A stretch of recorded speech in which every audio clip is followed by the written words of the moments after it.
रहस्यमयी जंगल की यात्रा। एक बार की बात है, हिमालय की तलहटी में स्थित एक छोटे से गांव में राज नाम का एक युवा लड़का रहता था। राज साहसी और जिज्ञासु स्वभाव का था। एक दिन उसने गांव के बुजुर्गों से सुना कि पास के जंगल में एक रहस्यमयी गुफा है जिसमें एक अद्भुत खजाना छिपा है। यह सुनकर राज ने उस गुफा को खोजने का निश्चय किया। सुबह सुबह राज अपने सफर पर निकल पड़ा। जंगल में कदम रखते ही उसे महसूस हुआ कि यहाँ का वातावरण कुछ अलग है। पहले ही मिनट उसे झाड़ियों के पीछे से किसी के कदमों की आहट सुनाई दी। वह सतर्क हो गया और अपने चारों ओर नजरें दौड़ाने लगा।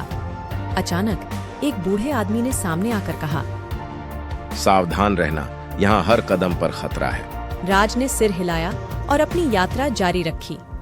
कुछ देर बाद उसे एक टूटे हुए पुल का सामना करना पड़ा। पुल पार करने के अलावा और कोई रास्ता नहीं था।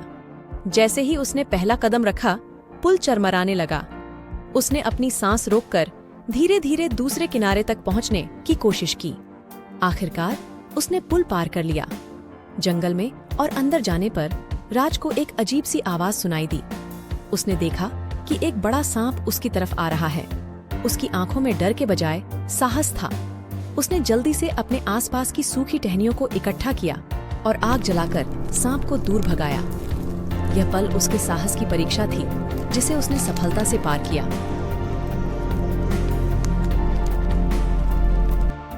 आगे बढ़ते हुए उसे एक पुरानी टूटी फूटी मंदिर जैसी संरचना मिली। उसने सोचा, शायद यह वही गुफा है। अंदर जाने पर उसे एक प्राचीन ग्रंथ मिला जिस पर लिखा था, सच्चा खजाना वही है जो दिल में हो।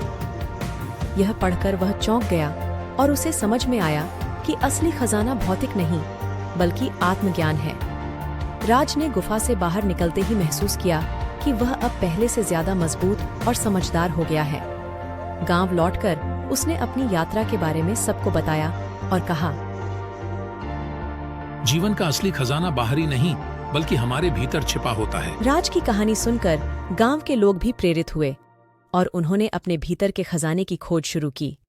इस प्रकार राज की रहस्यमयी जंगल की यात्रा ने न केवल उसके जीवन को बदला बल्कि पूरे गांव को एक नई दिशा दी।